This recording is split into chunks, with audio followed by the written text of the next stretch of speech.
Hello, hello, hello. It is Real Money Coach time. I know you guys were logged in. It's like, man, did I step into a jazz concert or is this the Real Money Coach? Well, you're in the right place at the right time. And yes, we did have a little mini jazz concert for you to open this up because we have a special guest tonight. That was his music. Listen, he is multi-talented. This guy, you're going to love him. I love him, man. I've known him for a long time. I'm going to share a little bit about how I met him. I'm going to open up. I'm going to be a little vulnerable today and just tell you some things that you may not know about Tony Jackson, the Real Money Coach, but we're going to share it with you tonight. I'm so excited. And every Thursday night, you all are here. You're live with us. And it's just awesome for me. And I appreciate you. You know how we do. You know how we do. Put in the chat box where you're listening from, your name. Let's give a shout out. We got Ruth Bell. She didn't even have to be prompted. She put it in there. Ruth Bell is in the house. So thank you, Ruth, for being here, being so faithful every single Thursday. I think one Thursday that I logged in and Miss Ruth Bell was not in and watching the Real Money Coach. Hey, listen, there's so much that has happened since last Thursday, right? I mean, we've had, there she is, Alice Martin, another faith one. Listen, Alice says she loves jazz, all right? We got Gregory Calhoun from Atlanta, Georgia. Nice to have you here, Greg. Just you were with us and you came through Charlotte and we got a chance to go out to North Lake Mall, sit out, break a little bread. Thank you for being here from Atlanta. We got Dr. Bonita Harris from Charlotte to Queen City. all the way from Boston, Massachusetts. Euro Day. I call him Tommy. He's with us tonight. Man, here we go. The faithful, the faithful. Love it, love it, love it. So much has happened since we last were together. I mean, we've had the inauguration. We've had, now we have a new president. We have a new administration. We have the first African-American and the first woman and I think Indian American woman in the White House as vice president. Listen, around my house, my daughter's an AKA, y'all. I just got to put it out there. Man, it's been all about pearls and chucks around here, man. They have been just on cloud nine, and with good reason. So, we're very, very happy, very glad. It's very exciting. Yesterday was a really exciting day when you think about what has happened. History being made yesterday. And, there was history made, 2 weeks ago. And so now, we're just living at a time where I think for me, I just count my blessings, honestly. I just thank God that, I am just happy, got a wonderful family. I was telling someone today, and I don't know how it came up. We just talked about, people who are really on the dating scene, right? It's like, oh, thank God I'm not in that group, right? Thank God that my wife and I, we've been together for 28 years. And so, yeah, it's just really awesome. So what I'd love for you to do is just in the chat box, just put something that you're thankful for. Just throw something in the chat box. Just tell us what you're thankful for. And while you're doing that, and after you've done that, make sure you start a watch party on Facebook. And I want to do a couple things too. On the front end of the show tonight, I want to remind everyone to go to our group page, we have our Facebook group page, right? And then there's also the Real Money Coach Facebook community, which is a private group. It's very important because we're going to have some awesome things in there just for the private group. So I want you to do things. Make sure that you join the the private Facebook page, and also make sure that you go to YouTube and you hit that subscribe button. You go to YouTube, The Real Money Coach, hit subscribe. Guess what? You're going to be able to get all of the different shows that we're doing. You're going to be able to go back and watch the previous shows and all that good stuff. And tonight is going to be great. Tonight is going to be awesome. I'm going to try not to make this just like it's my friend, y'all. It's my friend on tonight, and so I gotta try to behave, because when he and I get together, we like to clown, talk a little stuff, and all that kind of stuff. So thank you, Ruth said. I'm thankful for being alive and well. Amen to that. Amen to that. Because there's so many people. I don't know what the number is. Over 400,000 people have lost their life to COVID alone. To just COVID. And so I'm very thankful too, and very thankful to be alive and to be well. Tommy Day says he's thankful for God's continuous blessings and answered prayer. Won't he do it? Yes, he will. He'll do it. He'll do it. He'll answer our prayers. And I remember, the old folks used to say, young folks, now when I say old folks, y'all, I'm beginning to think I'm in that group of old folks, right? I ain't as young as I used to be. But you say, he may not come when you want him, but he'll be there right on time. Now, when you're young and you're sitting in church and you hear somebody get up and they give their testimony and they say those things, it don't mean as much to you. But when you get a little bit older, when I've crossed over that 50 mark, and them things that my parents used to say and grandparents, I find myself repeating them, and they mean something. Alice Martin said this. She says, I'm thankful for living in and guided by the Spirit of Christ. Amen. Amen. And that's my church member right there, right? That's the person I go to church with, Alice Martin, at the Great Mount Carmel Baptist Church here in the city of Charlotte. I'm thankful too. I'm very thankful for his spirit. And you know, he doesn't leave you wrong. You know, if we listen to God, pay attention, and then act on what he says, I think it's a wonderful thing. Dr. Benita Harris said she's thankful for life, health, sanity, and new hope, right? I think that's wonderful. When I think about new hope, I think that's what stands out to me. She says new hope because we don't have old hope. We got new hope, right? We got hope because as I reflect on 2020, you know, 2020 was a very hard year for a lot of people. A lot of people, you know, lost loved ones. A lot of people dealt with sickness, and then financially. I mean, let's be honest. Some people really suffered financially.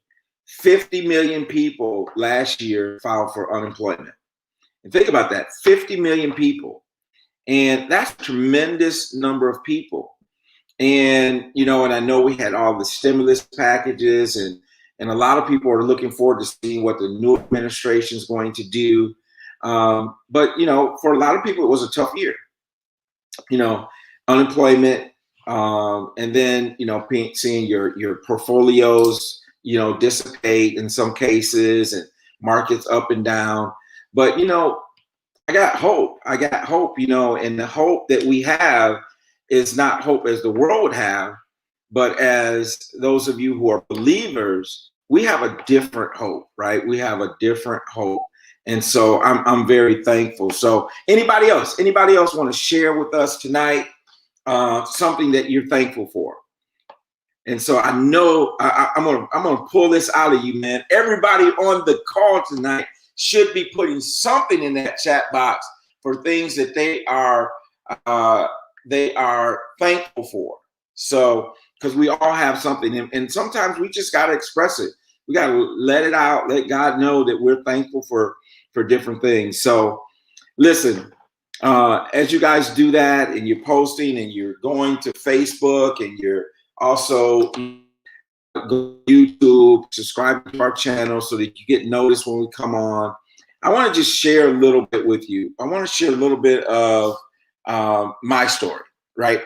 My story is that, you know, I was in college, right? So when I was in college, I went to Western Michigan University in Kalamazoo, Michigan, and so, you know, I went to Western Michigan, and, you know, between my freshman year and my sophomore year, had a baby, right? I had a baby. Oh, listen, we got another one. Dr. Benita Harris says, hope in Christ. You're right, makes a difference. Thank you, absolutely. So between my freshman year and sophomore year, I had a daughter born. And so I had to go out and get a real job, right? And so, you know, the work study, those type of things weren't going to cut it anymore. I had to get a job that really had a real paycheck, right? Because I now had responsibilities. And so what happened is I ended up getting a job at this architect firm in downtown Kalamazoo, right? So I was a bookkeeper. So I was a bookkeeper there. And so as I was a bookkeeper at this architect firm, and it was really a nice setting, nice building. I loved going there. It was a great job for me. They were very flexible with my schedule around my classes. But I was one that had to work through the holidays when everybody else was doing whatever they were doing. But anyway, so at this architect firm, and it was a great architect firm, did a lot of stuff. There was only 2 African Americans at this architect firm, if my memory serves me correctly. It was only 2. And I was one that was working there as a part-time bookkeeper. And our guest tonight, Mr. Isaac Norris, was the other.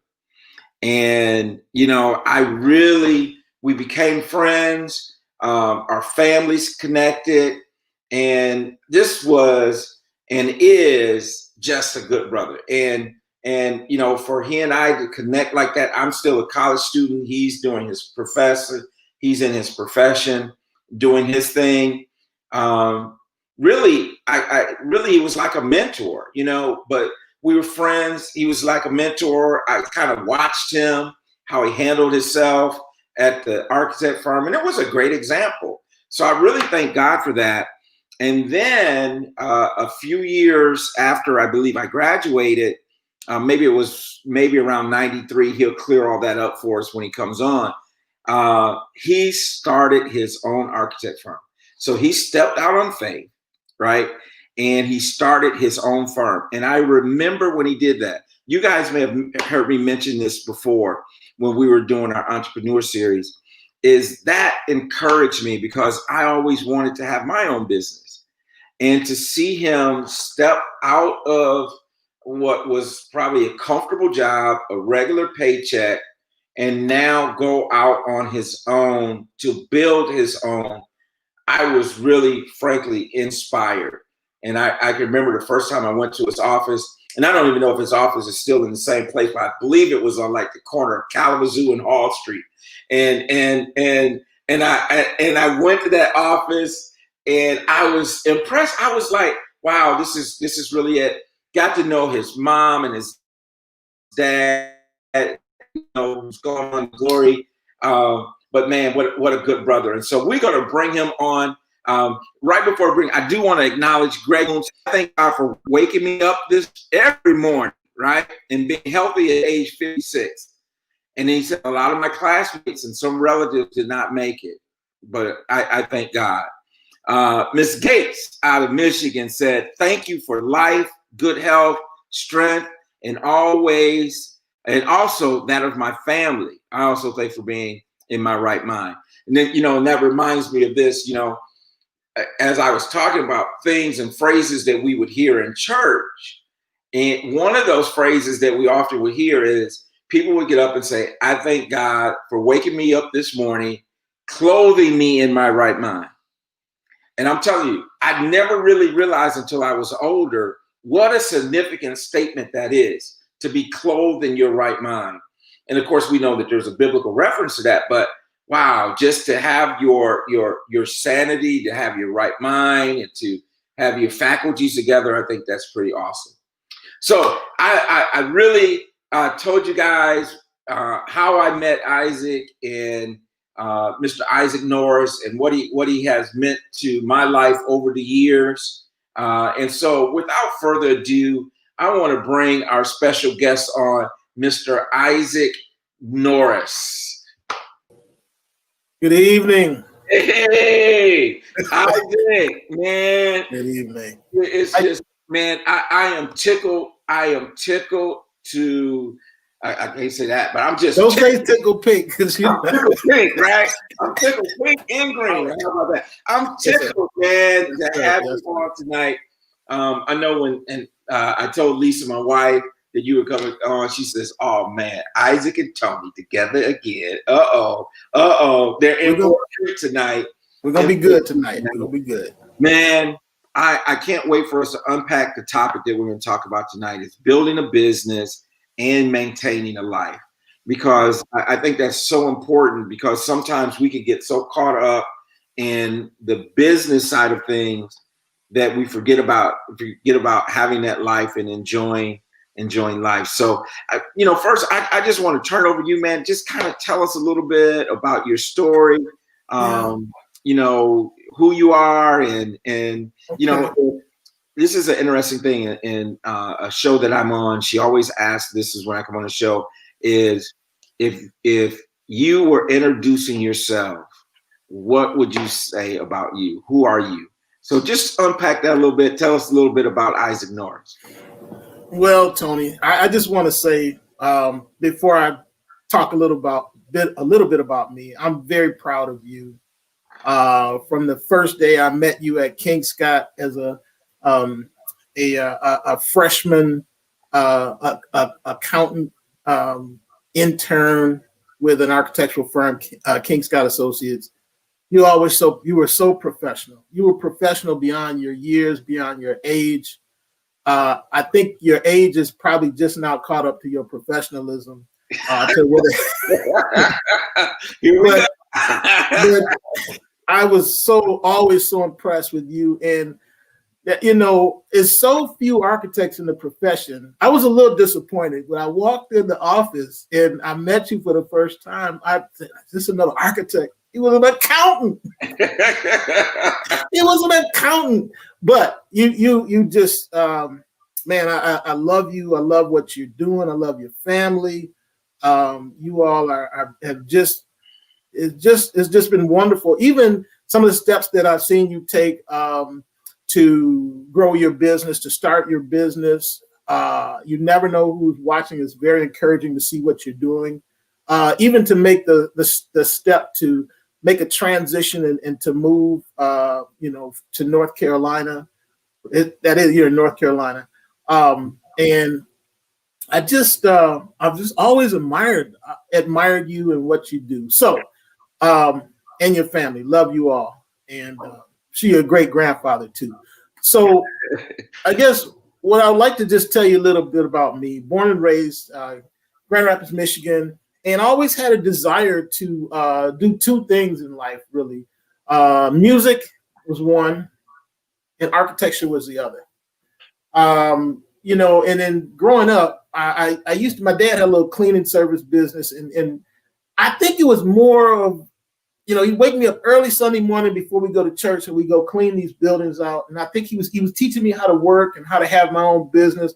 But while I was running that buffing machine or mopping the floors, he'd always tell me, you're going to college, you're going to college, you're going to college, you're going to college. So, he was looking for a better life for me. And in that, the other half of me, I want to go to college, but I want to do music also. I want to do music. And that was during the time in Grand Rapids when a lot of the groups coming up, the DeBarges, and everybody was going away, to California. And, I looked at my dad like, no, you ain't doing that. No, you're going to college. So I had to put my music on hold because I had been playing saxophone since probably about the 6th grade. And at that same time, I had a love of architecture and drawing and drafting. But also during that time, which thing that was very, very important to me, and I know I'm kind of rambling, so get bits and pieces. I hope I'm enriching somebody's life and evening. I had the opportunity to mentor in the 11th grade with an African-American architect here in Grand Rapids, Michigan. It's a shame we're always the one. And someone wrote something today on Facebook, like, why do we always have to celebrate making history? Because a lot of times we are the only one and we have to celebrate. So in 11th grade, I worked with Judson Jones, who was the only licensed architect in Grand Rapids, but he took me on in 11th grade and I worked with him. And I learned a lot about life, more so than how to draw, because it seemed like everything I drew, I would draw it and he'd erase it. So I think I did more erasing than drawing as part of my career. But I went on to school, University of Detroit School of Architecture, and then came back to Grand Rapids. I worked at Progressive Architects for a minute. Then I worked at Kingscott in Kalamazoo. I got my architectural license. And I hate to say this, but I had a good realization of the fact that I'm only of minorities that represent 2% of the licensed architects in the nation. So we're less than 2% of 150,000 plus architects. So while at Kingscott, I passed my very grueling architectural license exam, and I thought I would be due for a raise, because I was feeling really high on myself and what I had done from a historical standpoint and the movement that I made and passing my state exams. And so the guy calls me into his office and I said, I'd like a raise, because I passed my exam. I'm worth more. I can sign and seal architectural documents. I know how to put a building together. He says, well, you're doing any more today than you did yesterday. And I said, well, no, I'm not. And that really kind of hurt my feelings that he didn't see the value of what I perceived as to be the value, because I'm only one of, I'm a very small amount of African American architects. So after that, that drive back and forth to Kalamazoo was no longer wonderful or made wonderful by just seeing Tony every day. Although I did enjoy his friendship and seeing him, but it gave me a lot of time to think about my true value and worth. And it also gave me perspective on what I could do, what I should be doing for my own community in the architecture that I can create and buildings I can create in Grand Rapids. So after about let me interrupt you. I want to unpack that a little bit because I think there's something there that our viewers could really hone in on. Is that, I guess this is the statement I want to say, and you can follow this up. Is that if you don't see value in yourself, and so often we're waiting for someone else to value us. Right. And when they don't value us, we then allow that to bring down our own self-perceived value. Right. That's right. And what I'm hearing you say is, hey, listen, when they didn't put the value on that I had on it, it just didn't settle right with my spirit, right? And you're driving, 45, 50 minutes every day to get to work or longer, right? In the wintertime, Michigan winter, that might be 2 hours. Right. And when they're not valuing you, and so it's very important, folks, I want you to get this, is to understand your value. Because if you don't, people will value the way you let them. Right. So anyway, I just wanted to interject that. You are so right. You are so right. And I can, and I'm 50. I ain't gonna tell. Okay, I'm 56 years old. 57. See, when you don't even know how old you are anymore, you old. So I'm 57. But the thing is that you do have to know your own value. And I still kind of deal with that. I think we all kind of deal with that. Sure. Do we really know how powerful we are? Do we really, and case in point, and you were talking about, well, you should share this on Facebook and blah, blah, blah. And I'm like, oh, I'm not ready. And I'm going to get there. I am going to get there. Music is one way that has allowed me to kind of break out of that mold. It has allowed me to create some successes in areas that I don't need other people to kind of give me validation. Right. You know what I'm saying? So that's where this building a business and maintaining, and we'll unpack that a little bit more, but that's kind of the gist of the story. We'll talk about the jazz a little bit more. Yeah, well, and I think that's important as we kind of transition into building a business, because as you were talking about, and I think there's a lot of what I would say technical professions, right? I mean, we're talking, and of course, my wife's a teacher, your wife's an educator, my daughter's an educator, is that we don't have a lot of African American, and others, that are in that STEM kind of area. We sometimes tend to shy away from the technical things. And so, and I know one of my clients here in the city of Charlotte is an architect firm, and they talk about how it's just not many people in that firms, especially minority-owned firms. I mean, you have some architects that maybe work for some other larger architect firms and that type of, but to be a African American minority owned firm is putting you really in a different class. So tell us a little bit about building your business and kind of how that vision came about and that type of thing. Okay, well, it is. I celebrate that I am a sole practitioner and that I own my business. But I will also say this too. A lot of architects and a lot of sole practitioners start their own business because a lot of times they can't they cannot navigate that corporate ladder. Mm-hmm. So we need to create opportunities within that corporate structure that allow us to rise just as high as the more majority can rise. So I'll kind of leave it like that. And at some point, when you begin working for yourself so much, you no longer are a corporate man. You know, it's hard to. So when I started my company, and it was really based upon my mentor, Judson Jones, was a sole practitioner. He had his own building. I bought my own building. He worked for, various clients in Grand Rapids. He was the first one. He gave me my first client.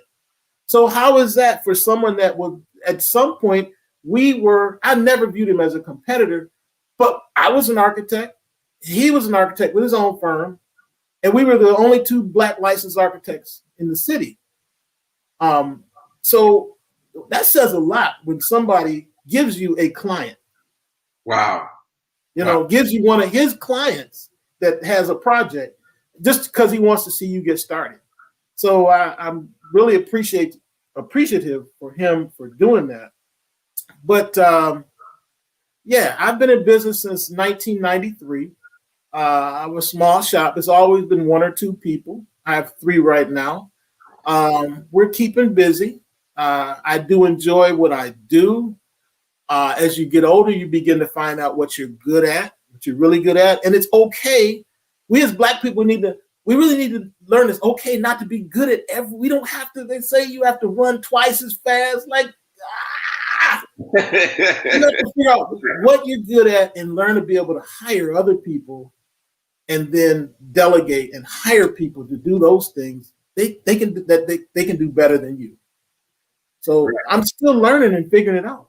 Yeah, and they say if you try to be a master of all things, you become you won't master anything. Right. And so that's so true. I think that we find what we do, what we're good at, what we enjoy, and that's where we run. And then you hire out the things that you're not good at. And I know as a new business owner, one of the things that we teach and some of the classes that we've even done for the state of North Carolina here is we always talk about the new business owner versus the seasoned business owner. When you got to do it all, right? You got to do things that you may not necessarily enjoy to get your business. You may not enjoy going out taking pictures of land, right? Here's the land. Go. You may not enjoy doing those. I can remember, having to go out and take pictures of houses, and I got my little wheel where I'm measuring stuff, when we were insuring them. And, those were things that I didn't necessarily enjoy doing, but they were part of the job. It came with it. And until you become what we'll say a more mature or seasoned business owner, you gotta do some of those things. Right. And so tell me, and especially now you're in an area where there's not a lot of Black, there's not a lot of African Americans, there's not a lot in that area. And so now what was the grind like in the early years? Well, the grind, and you mentioned something about me leaving this job, it was okay. It wasn't. The thing is that I was working at King Scott, and this was probably about 30 years ago. I was making about $22,000 a year. And I thought about, I'll give it a try. My wife said, you can go ahead, you give it a try. She was pregnant with my daughter, and and she said, go ahead.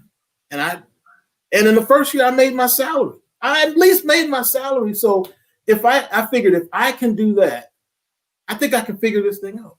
Yeah. So I don't think I was leaving something that was that great. I was leaving something. I want to thank you. The only thing that was that great that was at King Scott was you. Come on, man. Come on.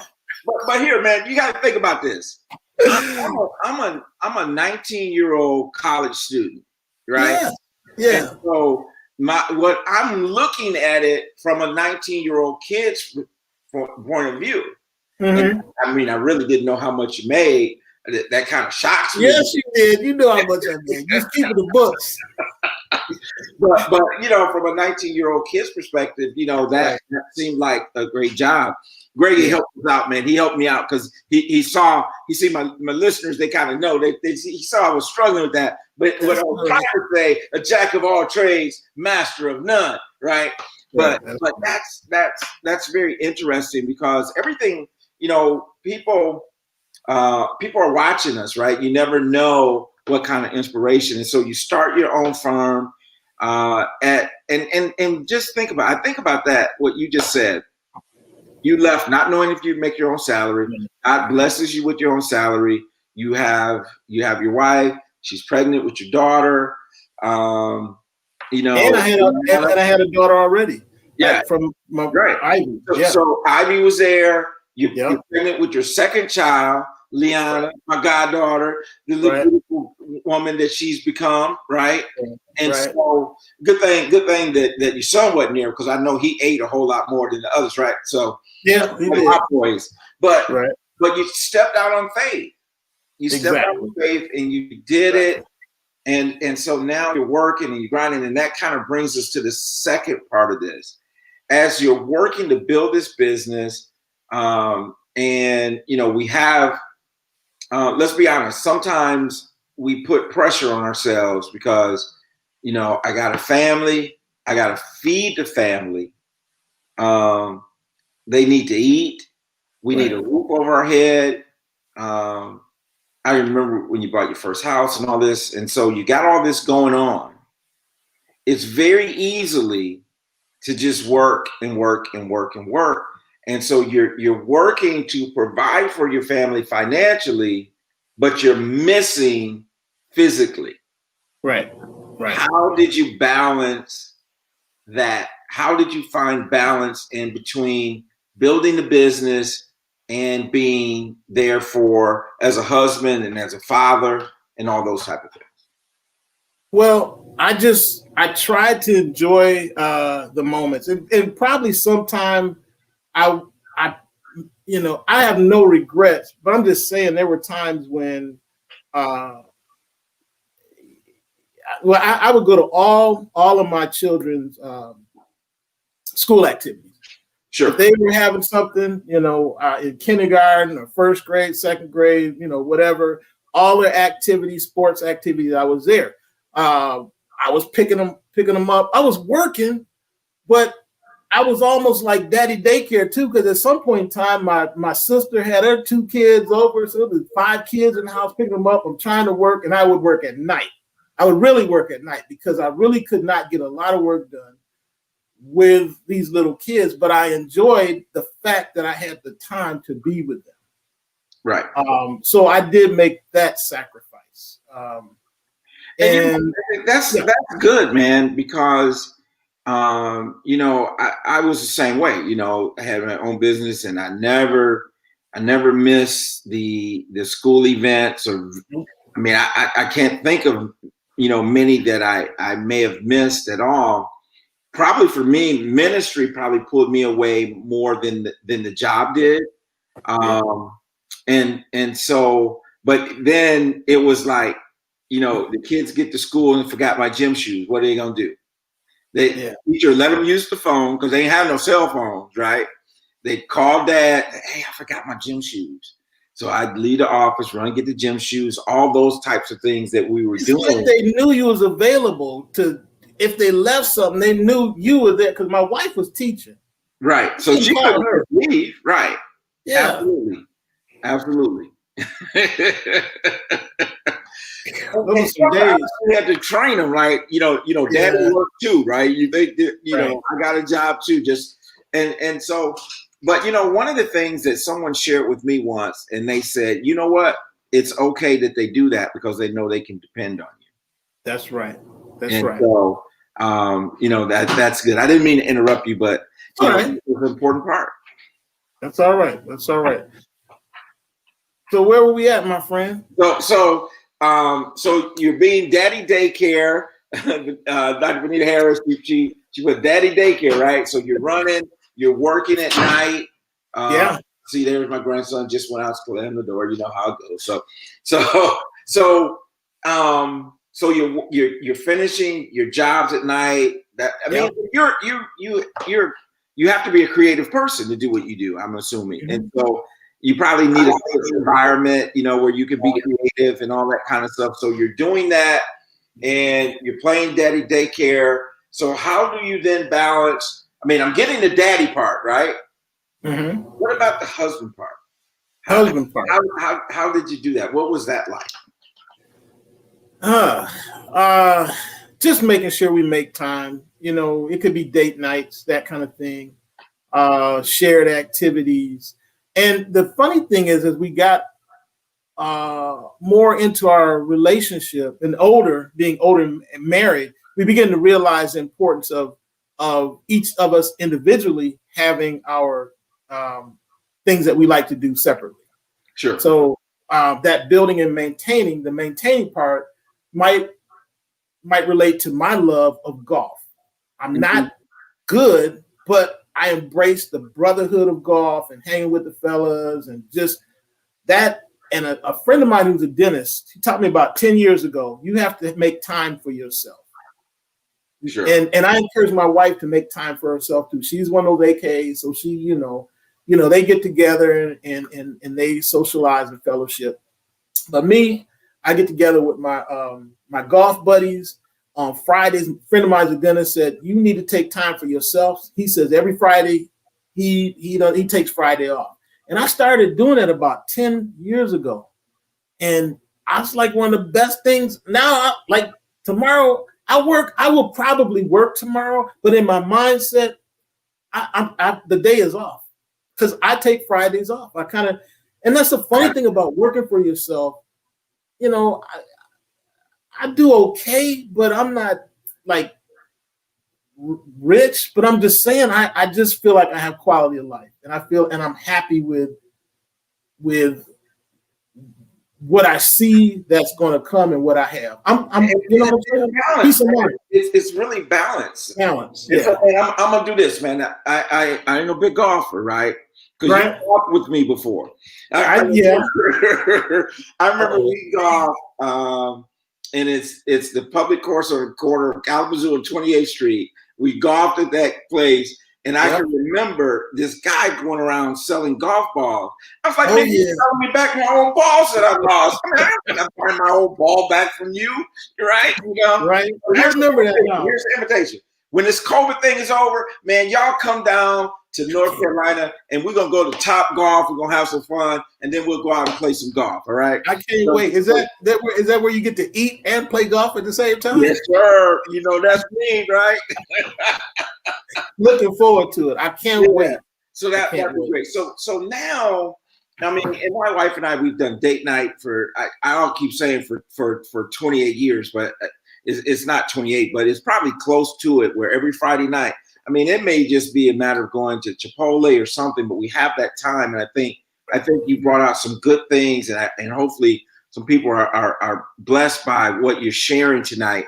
And so now we get to the point where we're transitioning. The kids are adults, and they're still at home, and it kind of now it evolves, and it's so refreshing to hear you talk about how what works for you guys. She has her time, I have my time. We have our time together, and just really creating that healthy balance, because we can work, and Mama used to always say, all work and no play makes Jack a dull boy.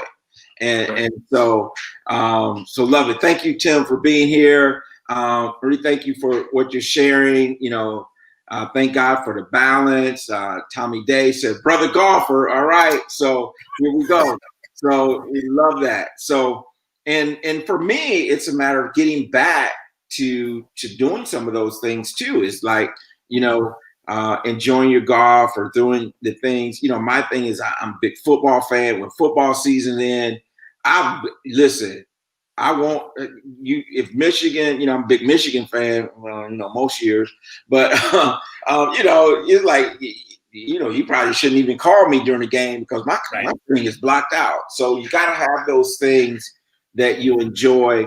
And so my good friend, I don't know if you remember Tony Mitchell, got me back into golfing last year. They were down here. And so just love that. So now, man, let's talk a little bit, because you got your work, right? And you're building your business, and and all these things are going on. Look, Timmy, they say inspiring story in believing and investing in yourself, man. So thank you. See, people are getting stuff out of this. What I want to talk about a little bit now in our last 10 minutes, let's talk about the music, right? Because you got this day job that's paying the bills, and it's not that you don't enjoy it, right? You enjoy your work, but then you have this passion for music. And brother, you're a bad saxophonist, right? I mean, thank you. And that's one of the things I remember, early on. I believe, am I correct, that you played the saxophone at your wedding reception? Yes, I did. I remember that. And she stayed with me. Huh? And she stayed with me. Then she stayed with you. So you got to be pretty good, man. That was okay. Yeah. So tell us a little bit about the passion for music, and how does that all play into this balance thing that we're talking about tonight? Well, I think, Tony, and that's a great question. What I've done lately, and it just hit me a couple days. This COVID thing of being in the house is making people. Is going to make you think about a lot of things and sort things out. What I realize is that I'm not just an architect. I'm not just a musician. I'm a creative. I'm creative. And that's bigger than being defined by one thing. I don't know if you remember, I used to sell the greeting cards and the cups and the mugs. Oh, yeah, absolutely. Yeah. I mean, we got some of your prints. Yeah, absolutely. Right. So what I'm saying is I've just begun to embrace that I am a creative. And it's okay that I can do a lot of different things and enjoying that. Music being one of them. Having grown up, my dad played guitar, and I learned to play saxophone in the 6th grade and played in high school. And then architecture hit. Internship, 11th grade, went away to University of Detroit for architecture, came home, passed my exam, worked at some architectural firms. But music was always something that gave me joy. It was something that, like, when I improvise, if I play a solo and we're in a live setting, I can immediately tell if you like it or not, because I'm going to see this. I'm going to see some heads bobbing because people are enjoying the music. I really enjoy the reaction. Now, with architecture, the time it takes to conceive an idea, for someone to get the financing, for you to do the drawings and the permits. The biggest project I worked on was Croc Center in Grand Rapids, 100,000 square feet. And that took 6 years. So for something taking that long to give you some sort of reaction from people to say they like it, because we like likes, right? Right. Everybody likes. Yeah. So for something to take that long, music gave me instantaneous, right? Right. So that's why I like to play and record music. Because when you're designing a building, like you just mentioned, you said it was 6 years from conception to actually laying my eyes on this. So walking in, open the doors. Exactly. Yeah. So, man, I want to drop this on you, man. I don't know. I mean, we'll say it's a email from a text message, a direct message, but man, maybe there's a book in you, man. Maybe there's a book in you, and maybe that book is called Embracing Your Creativity. And so I love the fact that you said, hey, this is who I am, and I embrace it. Right. And it's not, nothing's out of line, right? Because that's who you are. That's who God made you. It comes through in your work, comes through in your music. It probably comes through in in your relationships and all those types of things. So I think that's a beautiful, beautiful thing. Now, I remember you grew up in church. You grew up at True Light Yeah. Baptist Church. Pastor Calvin Patterson, if I remember correctly. Willie Patterson, his dad, really. Willie Patterson, and then his son took over and those type of things. Some other great people came out of that church. Warren Sapp, or Marvin Sapp, and that type of thing. You ever play with any of those big names in Grand Rapids? Or I know Commission was out of Detroit and all that type of thing. Who's one of the share one of your greatest experiences in terms of playing? I would say I did when I was younger. Me and my wife and the kids, I played in the group with Marvin Sapp, and we toured. It was called Marvin Sapp and the Joy Crusade for Christ. That's what it was called back then. And his wife Melinda, she was a force. God rest her soul, but she could do anything. She was absolutely amazing, and he is where he is right now based upon her. But I remember one time we played. It was the National Kojic Convention, and we were on stage with Yolanda Adams, BB and CeCe Winans. I remember that. But this was when Marvin had a little band that we traveled together. And he was a lot of people we knew from out of Bethel Pentecostal Church, a lot of friends. And so that was fun. And that's where running my own business allowed me the opportunity to travel with him. Travel and do those things. So they would leave early on Friday. I didn't have to ask anybody to take off or anything. We just, I just go. But after a while, because these Kojic conventions, we played one in North Carolina. It was John P. Key. Yeah. It didn't start, and they were notorious. They didn't start till like 2:00 in the morning. We had to go on stage, and I was like, I can't do this. And then I said, I can't do this. And I was wore out, tired. So I took myself back home. Marvin did this, and I did that. And we're still good friends and all, but it was fun. It was fun, and we both had our, his kids are about the same age as mine, and so we all kind of traveled together. It was fun. It was a lot of fun. That sounds like a great experience. Yeah. Listen, man, let me show you what. So here, Gregory Calhoun said this in the chat box. He said, "Hey, Isaac, do you think if you were single at the time in your life, do you think you would have been successful sooner versus been married?" And I'm not quite sure what Greg is asking here, but I think he's saying, when you think about success, being a single person versus being married, I know I'll answer it too from my perspective. I wouldn't trade anything for where I am today, to have a beautiful, loving wife, I'm at the point I got 4 kids, 3 grandkids, and had, I guess, it's really comes down to a choice that you want to make. It's like you could be single and have all these things and be miserable. Yeah. Or, because what profit a man to gain the whole world but lose his soul.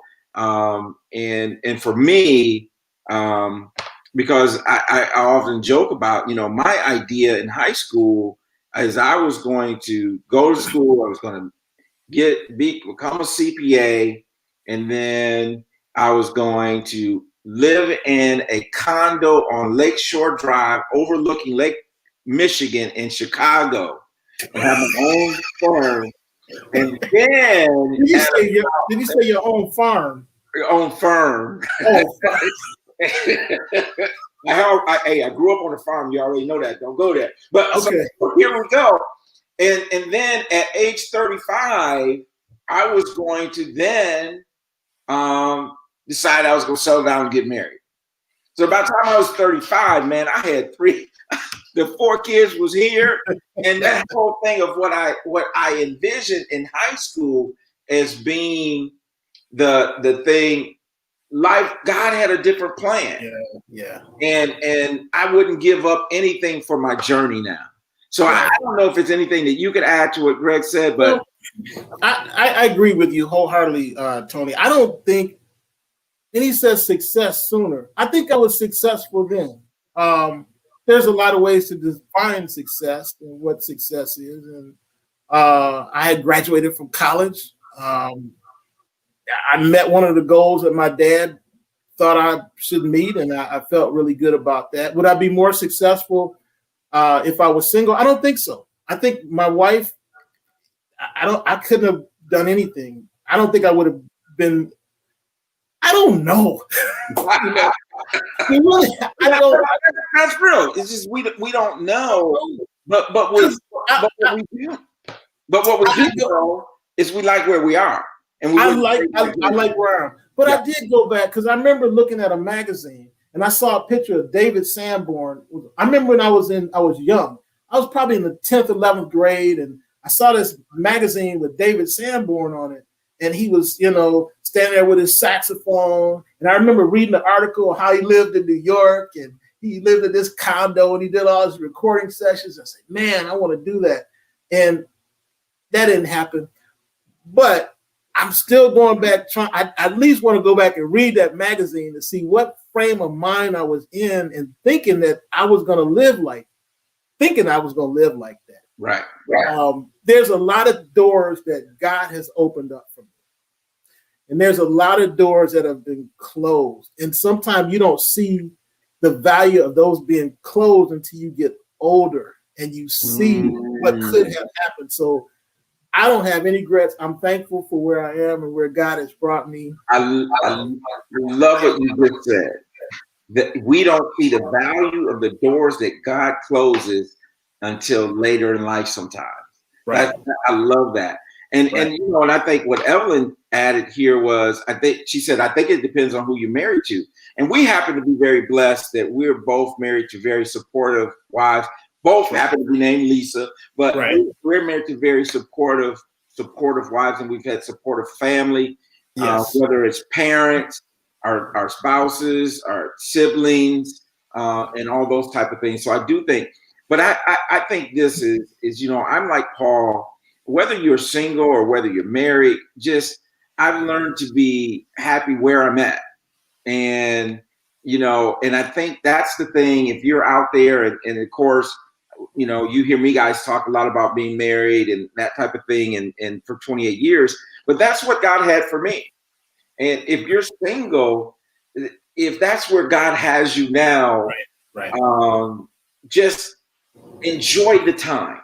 Because I always tell people, and I even tell people on my team, enjoy where we are now, because the time is going to come when it may be changed. We may not be a small group of us, and so enjoy where you are now. Lisa Sweet McKinney, she said, all Lisas are great. All Lisas are great. Yes, they are. Love it.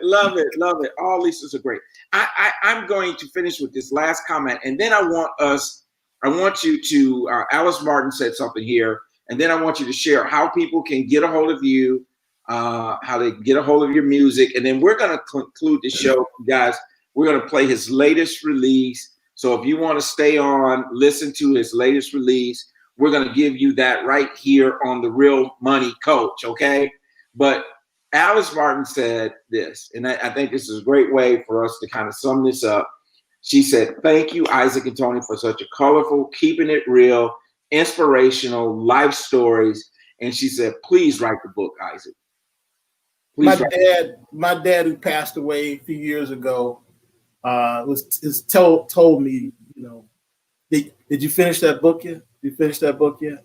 So there it is. There's confirmation. Isaac, thank you, man, for being on the show. I'm so glad that we were able to do this, rekindle some old times for us. I mean, for me, I'm just sitting here talking with my brother, my friend, right? And we just basically we're having a conversation like we would have any other time. We just got an audience tonight, right? I didn't cut up too bad, did I? No, you didn't cut up, man. You didn't talk about no pork chops or nothing like that. You didn't cut up too bad. So we love it, man. Yeah.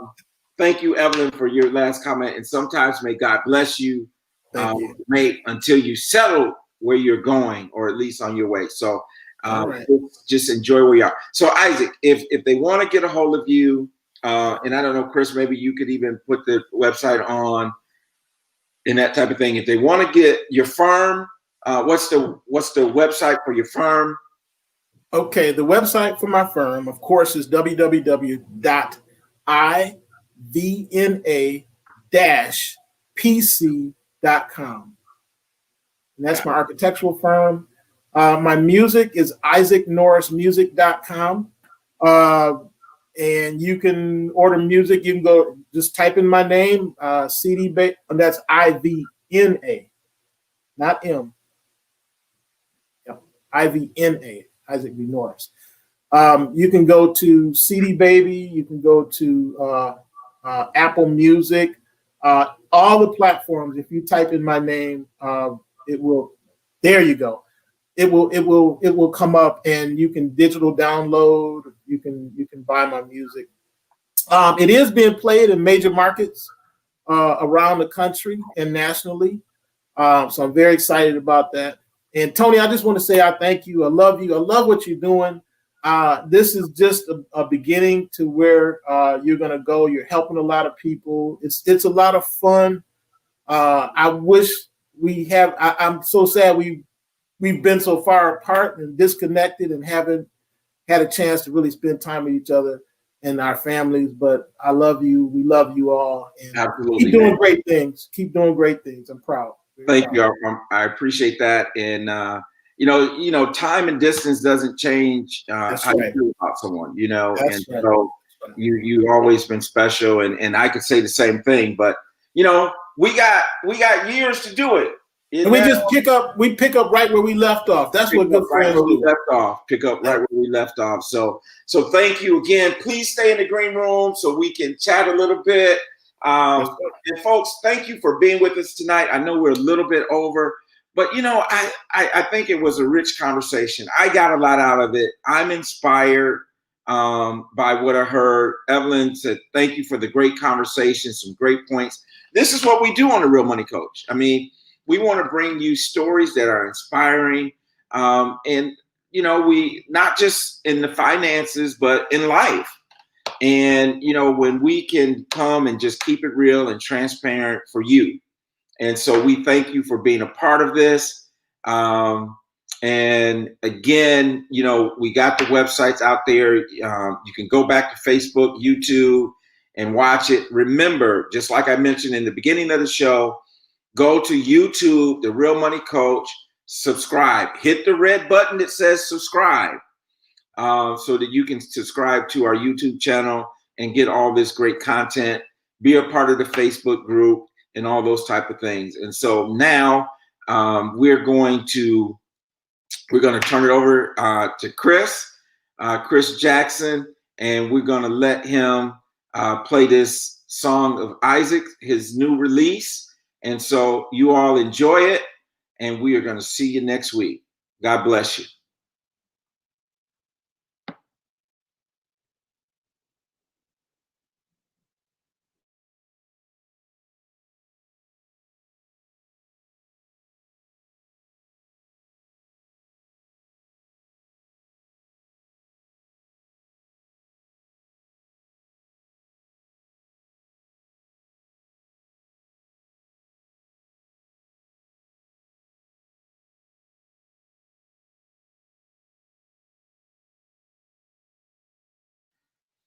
Hey, Chris, it's not coming through the stream.